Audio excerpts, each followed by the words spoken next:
Ouais, petit pote, ça dit quoi là, sa mère?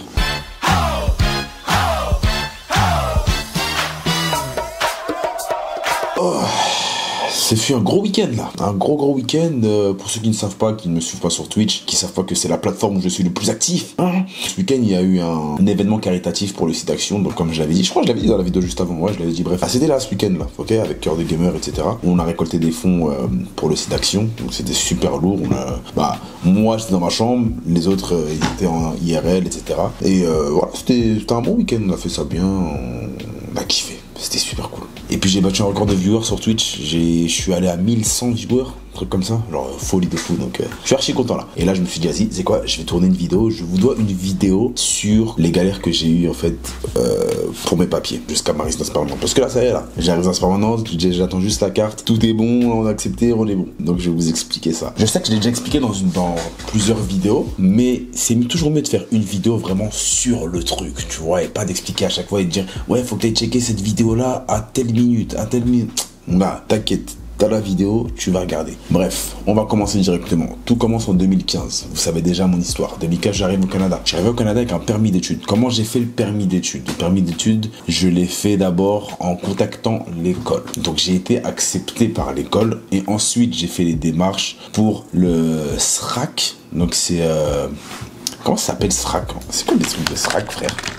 Service régional d'admission au collégial de Québec. Ça, c'est quand tu veux aller dans une école hors de Montréal. Je pense que c'est ça. À Montréal, c'est SRAM. Service régional d'admission du Montréal métropolitain. Voilà, c'est ça SRAM. Ça, c'est quand tu vas aller dans un cégep à Montréal. D'accord? Ensuite, j'ai fait les papiers pour avoir le CAQ, donc certificat d'acceptation au Québec. Dès que j'ai eu le CAQ, j'ai fait ce qu'on appelle le permis d'études. D'accord? Donc, c'est rapide. En fait, le plus dur à avoir, c'est vraiment le CAQ. Parce que ça m'a pris quoi? Ça a pris peut-être 3 mois, quelque chose comme ça. Et bref, j'ai fait les démarches, j'ai donné tous les papiers, tous les trucs. Et le permis d'études, après, je l'ai eu en 1 semaine, 2 semaines, je crois, comme ça. C'est vraiment rapide. Pardon. Le permis d'études, tu l'as vraiment juste avec ton CAQ. Donc, il te demande le CAQ. Bon, tu leur montres, ok, c'est bon, vous avez le permis d'études. Voilà, aussi simple que ça. Et en gros, ton permis d'études, c'est ça ton visa. D'accord, c'est ça ton visa. Donc, quand tu vas arriver au Québec, il faut que tu aies ton permis d'études. Sinon, c'est dead. Donc, on va dire que c'est ton visa. Quand tu as le permis d'études, tu ne peux travailler que 20 heures par semaine. D'accord, jusqu'ici, tu me suis. Quand tu es en cours, période de vacances, donc c'est-à-dire quand l'école c'est fini, tu peux travailler à temps plein comme tu veux, etc. Comme comme un mec qui travaille dans la vie de tous les jours. Ton certificat d'acceptation au Québec et ton permis d'études va durer le temps de ton programme. Donc moi, mon programme, il était sur 3 ans. Ouais. Je crois que c'était ça. Il était sur 3 ans. Et du coup, après, il faut le renouveler, c'est normal. Sauf que moi, j'ai fait quoi? J'ai fait une session au cégep. Et après, je suis parti à l'université. Et en fait, dans ton permis d'études, c'est marqué ton niveau. C'était marqué collégial. Sauf que moi, j'ai fait une session. Ce qui fait que quand je suis parti à l'université, je devais le changer, d'accord, pour mettre universitaire. Du coup, là, jusqu'ici, tout va bien, d'accord. J'avais mon permis d'études, j'avais mon CAQ, j'étais bien, j'étais tranquille. J'ai fait ma session au cégep. À l'université, qu'est-ce qui se passe? Je comprends rien. Les coachs nous disent que ça va se passer comme ça, comme ça, comme ça. Donc on les écoute. On passe un test d'anglais. Le test d'anglais, je le rate un peu, d'accord, donc je suis classé dans une certaine catégorie. Et ce qui fait que, vu que j'ai raté mon test d'anglais, je dois être obligatoirement à temps partiel. Notez bien ça, c'est important. Donc moi je m'en fous, tu vois, moi je connais rien, j'accepte, tout ça et tout, je suis à temps partiel, non léger. Bref, je fais ma session à McGill, ça se passe de spice, tu vois, j'étais un peu claqué parce que je comprenais rien en anglais. Ensuite, on arrive en août et là, j'ai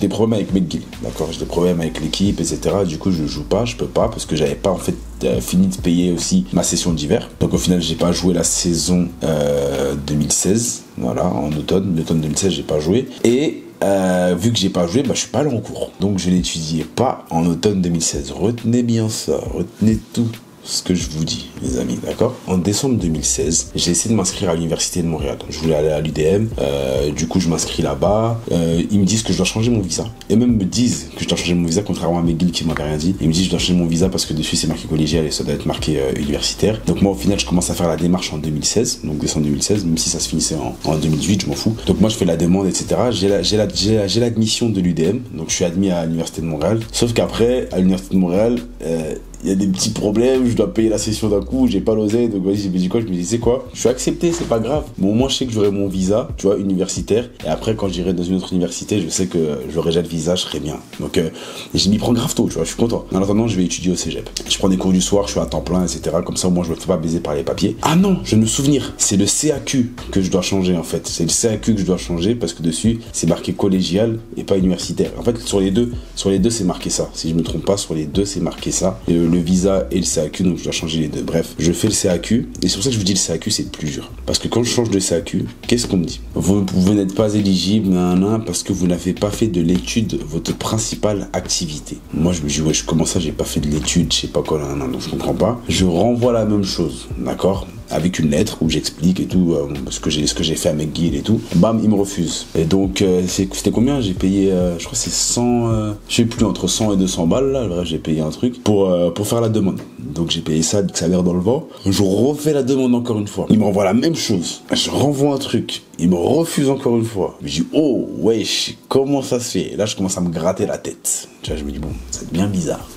Entre temps, je suis accepté à Concordia, donc tout se passe bien. Je suis accepté à Concordia, je suis grave content et tout. Là, ça fait genre 6 mois que j'ai commencé mes démarches. Donc là, je refais une demande. Ils me renvoient une lettre et ils disent quoi? Ils me disent genre que là, je suis en mode récidiviste. Et ils me disent qu'en gros, si j'envoie un mauvais truc, et ben ils risquent de m'annuler le truc, genre je serais baisé en fait. Et je dis ouais, c'est quoi cette dinguerie frère? Je dis mais c'est un truc de fou. Parce que là c'était la 3e fois que je fais. Donc là je commence à baliser. Je me dis oh là là, pourquoi je galère comme ça? Donc qu'est-ce que je fais? Je commence à réfléchir pourquoi ils me disent ça. Et en fait je me souviens que la session d'automne j'ai pas étudié en 2016. Et aussi on me dit que j'ai pas été à temps plein en hiver 2016. Vous vous souvenez quand j'ai dit que j'ai raté le test d'anglais et que eux, automatiquement, ils m'ont pas mis à temps plein. Ils m'ont mis à temps partiel. Et en gros, quand t'es étudiant, en tout cas quand t'es étudiant français, t'es obligé d'étudier à temps plein. T'as pas le choix. T'es obligé d'étudier à temps plein. Donc à temps plein, au cégep, c'est genre 4 cours. À l'université, c'est 12 crédits. D'accord? Pour être à temps plein. 12 crédits, ça dépend. Des fois, un cours, c'est 3 crédits. Tu peux avoir un cours qui fait 6 crédits. Ça dépend. Mais en général, un cours, c'est 3 crédits. Et tu dois être à temps plein. Et moi, j'étais à temps partiel. Et là, je me dis, putain. Donc là, maintenant, je dois prouver pourquoi j'étais à temps plein et pourquoi j'ai pas étudié en hiver 2016. Et là, frère, comment c'était chaud, une mission de fils de pute. Donc ce que j'ai fait, c'est que je suis parti à l'université McGill. Je suis parti voir une meuf qui s'occupe des étudiants étrangers. D'ailleurs, gros big up à toi, incroyable cette femme. Et je lui ai dit ouais, de m'aider pour faire une lettre pour l'immigration. Donc elle m'a aidé à faire la lettre pour l'immigration. En mode elle m'a dit ouais, tu détailles tout. Hiver 2016, non, tu détailles tac tac tac tac. Donc je l'ai fait. Donc j'ai détaillé tout comme j'ai fait. Après elle m'a dit maintenant ce que tu vas faire, c'est qu'il te faut des preuves. Donc elle m'a dit si t'as des factures, des trucs qui prouvent que si, ça. Je commence à justifier le fait que j'ai pas pu étudier en automne parce que j'avais pas fini de payer. Donc j'ai montré les factures comme quoi j'avais pas fini de payer. J'avais même montré des mots du médecin, je sais plus pourquoi. J'avais montré un mot du médecin, des trucs, tac, plein de choses. Sauf que le seul truc que j'arrivais pas à justifier en fait, c'était le fait que j'ai étudié à temps partiel en hiver 2016. Mais ça, je savais pas vraiment. Tu sais, ils disaient à cause du test d'anglais, mais je comprenais pas en fait. Moi, j'avais pas capté c'était quoi le délire. Donc moi, j'ai écrit juste un truc. Je renvoie. Il me renvoie une autre lettre. Il me dit ok, les premiers trucs, on peut valider. Sauf que là, il nous manque le justificatif de pourquoi tu as étudié à temps partiel. Et je me dis, oh là, la dinguerie. Et je me dis, comment je vais trouver ça, frère? Donc je vais voir un gars qui s'occupe un peu des étudiants et tout, à McGill. Heureusement, il parle français, frère, parce que j'aurais été en galère de ouf. Et en gros, ce qu'il m'a fait, il m'a dit, écoute, là, t'as été à temps partiel parce que t'as raté ton test d'anglais, c'est pour ça. Donc, je peux te faire un truc que d'habitude, on ne fait pas. Et lui, ce qu'il m'a fait, en fait, c'est qu'il a écrit une lettre à son nom, sur son ordi, tu as signé et tout. Et il a mis comme quoi, ouais, vu que j'ai raté le test d'anglais, j'étais obligé d'être à temps partiel et j'avais pas le choix d'étudier à temps partiel. Il a expliqué tout ça dans la lettre. J'ai envoyé la lettre pour le CAQ et j'ai été accepté 8 mois plus tard. J'ai été accepté 8 mois plus tard. Bah, pas 8 mois plus tard après le truc, mais genre 8 mois plus tard après avoir fait les démarches, j'ai été accepté. Quand je vous dis, c'était une galère de fou malade. J'avais payé je sais pas combien, déjà j'étais en galère d'argent. J'étais un gamin, je faisais même pas attention à moi, tu vois. J'étais un enfant de ouf. Et vas-y, au final il y a eu ça. Après il y a le permis d'études. Je l'ai eu, genre, peut-être là ça a pris du temps, ça a pris 2 mois. 2 mois après, je pense que je l'ai eu. Genre, je l'ai eu, on était déjà mi-saison, un truc comme ça, et je l'ai eu. Au final, l'université m'a laissé et tout. Je suis tout content et tout, sauf que. J'ai galéré presque 1 an. Vous savez pour combien de temps de visa? Pour 10 mois de visa. La tête de ma mère. Parce que mon visa allait expirer genre en 2018. Là. Il expirait genre fin août 2018, je crois, comme ça. On était genre mi-octobre quand j'ai reçu mon visa. Voilà. Et je vois ça expirer l'année prochaine, genre en août. Et je commence à péter un plomb. Je me dis donc là, je vais déjà devoir recommencer encore mes démarches et tout. Parce qu'en fait, j'étais en étudiant libre et étudiant libre, c'est sur 1 an. Étudiant libre, en fait, si tu veux, c'est des cours que tu dois valider pour ensuite entrer dans un programme. Donc voilà. Donc en gros, c'était un programme d'1 an et c'était ça. Et je commence à péter un câble et tout. Et là, au final, la saison, elle se finit.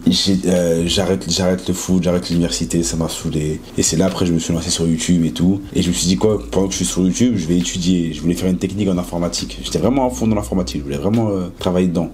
Frère. Donc là, on arrive déjà à août 2018. Je suis en train de faire mes demandes. J'ai toujours pas de réponse. J'étudie vite fait. Je fais un cours. J'ai joué en cours. Je suis qu'avec des petits. Parce que, en fait, t'as des cours généraux et t'as des cours pratiques. Et les cours généraux, genre, j'étais avec des petits. J'ai dit, vas-y, frère, tu sais, j'ai fait quoi? Genre, j'ai attendu la pause. La pause, j'ai pris mes affaires. Je suis parti. Je suis rentré chez moi. J'ai arrêté le cégep. J'ai dit, tu sais quoi, j'arrête les cours. Et bref, après, j'ai fait un permis de travail que j'ai eu rapidement grâce à mon taf et tout. Parce que j'avais déjà un taf, donc c'était rapide. Ensuite, j'ai fait ma demande de résidence permanente en 2019. Ouais, je l'ai faite en 2019 et je l'ai eu en 2021, frère. Mais tout ça, c'est à cause du Covid. Ça, c'est à cause du Covid. J'étais censé l'avoir en fait 1 an plus tard. Donc, je vais l'avoir en mai 2020. Mais il y a eu le Covid, donc ça a tout retardé et je l'ai eu en janvier 2021. Donc voilà un peu par quoi je suis passé, les galères des papiers, permis d'études, ceci, cela, travail.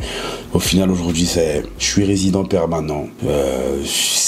Avant la citoyenneté, genre, c'est ce que tout le monde veut. En vrai de vrai. Genre, tout le monde veut ça, la résidence permanente, quand elle arrive ici, c'est le best parce que quand t'es résident permanent, en fait, tu peux tout faire comme les Canadiens, sauf que tu peux pas voter, tu peux pas te présenter aux élections présidentielles, des conneries comme ça. Pas les couilles, frère. Tu vois, tant que je peux étudier, si je veux, je peux travailler, je peux faire ce que je veux, je peux partir, revenir, etc. si j'ai la carte de résident permanent. Et c'est pour ça que je suis pas rentré en France parce que j'ai pas encore reçu ma carte de résident permanent. Mais dès que je vais la recevoir, je vais être super bien et puis voilà. Mais frère, t'imagines, genre là, qu'est-ce que je dirais en fait au petit Freeman là que je vois là, tu vois, le petit Freeman qui joue à la play, là, il est en France, il est en sécurité, je lui dis mon gars, tu sais là t'es bien, t'es au chaud, mais mon gars, sache que toi plus tard t'auras des problèmes de papier et tu vas être en galère. Jamais il va me croire. Si je lui dis ça, jamais il va me croire. Il me dit ferme ta gueule, qu'est-ce que tu me racontes, toi, allez, remballe. T'es fou frère, wesh. Jamais de la vie je me serais dit je vais avoir des galères de papier. Wesh. J'étais en France, j'étais bien. J'arrive ici. Je suis un blédard en fait, je suis un blédard, je veux des papiers. Donc respect à tous les immigrants qui essayent d'avoir des papiers à chaque fois et qui luttent de fou parce que c'est super chaud, de fou malade. Et encore là, s'il y a encore plus de restrictions, genre je sais que c'est encore plus chaud là en ce moment pour avoir les papiers au Canada, donc bon courage, hein, soyez forts, on est ensemble. Et si vous avez des questions, n'hésitez pas à poser les mots en commentaire ou sur Instagram en léger. C'était juste un puzzle de mots et de pensée. N'oublie pas de t'abonner à Freeman Sensei. Peace. C'était un soir d'hiver, je me baladais tout seul tel un vagabond. Elle n'était pas si seule, elle traînait avec cette salope que je n'aime pas, mais bon.